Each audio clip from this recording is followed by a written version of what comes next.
Hi, welcome to Cutting Edge.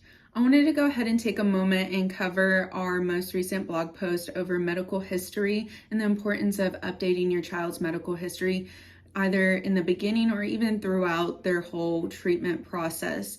Whether they're in OTPT, speech, feeding, counseling, ABA, any of the above, the importance of the medical history goes into an array of things. There was 3 topics that was covered within the post itself that I wanted to go ahead and cover each one of those just to be able to provide a little bit more detailed information, just to better explain the importance behind it.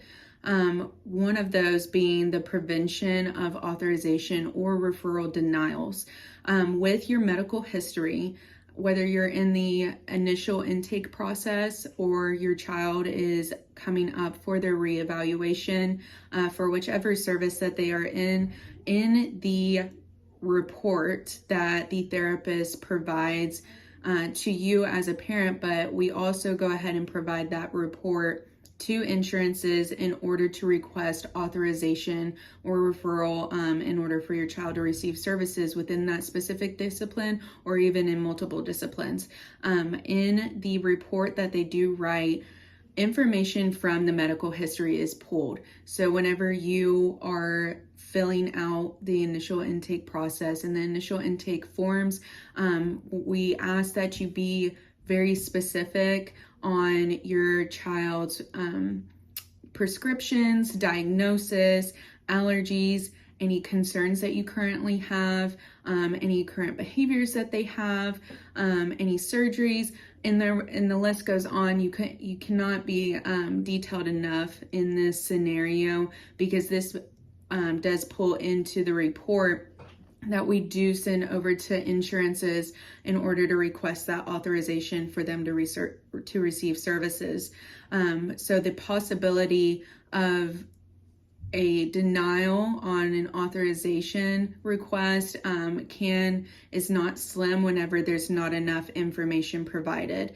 So if the medical history is not filled out accurately and there's not enough information for them to review, they will come back to us denying the authorization with a statement more as like explaining that they need more details as to why this child needs therapy.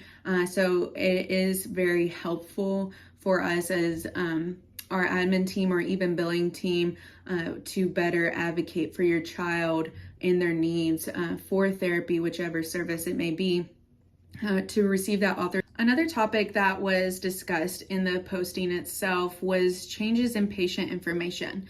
Now, within a 6-month period, a lot can happen. There can be progress within the goals that they are currently working on, or there can be new updates to allergies or new updates to prescriptions or even a new diagnosis. The list can go on and on within that 6-month time frame just because it is a minute.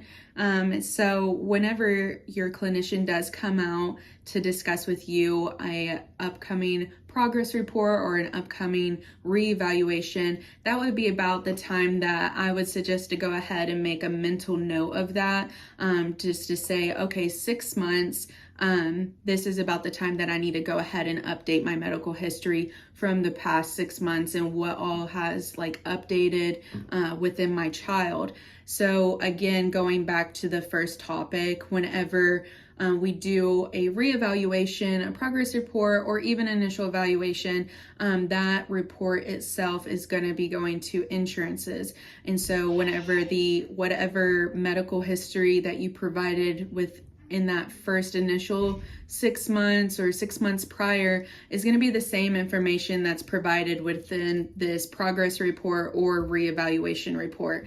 That is still going to be sent to insurance in order to request additional visits or a new authorization, a new referral, based on your insurance and what that policy usually requires is what we're going to need to provide and request for your child in order to receive services and continue services here at Cutting Edge. Again, within that 6 months anything can change. And this can even go into concerns that you have. If the previous concerns that you listed 6 months ago have pretty much eliminated and is no longer a concern, then we can go ahead and remove that and address any new concerns that you may have, or any new behaviors, anything of the sort, because then again, it would be the most updated, accurate information. And also going into this, especially if they started school, that can also be even listed in there. And if they are receiving any services within schools, or just anything of the sort, it's just important to go ahead and provide that. And we just go into saying like there's not enough information. There's never enough information that you can provide, just because all of that is helpful, not only for us, not only for your child, but as well as for the clinician themselves. So again, it's just it's definitely a circle effect that goes into every team here at Cutting Edge, and insurance, and even your child. And we want to ensure that we're able to continue the best treatment and advocacy for your family, for your child. Always feel free to reach out to our admin team if you ever have questions on how do I update my medical history within the patient portal, or what are the steps to this. We are always here to be able to provide you step-by-step guidance. In the post itself, it does also provide you with a step-by-step process on accessing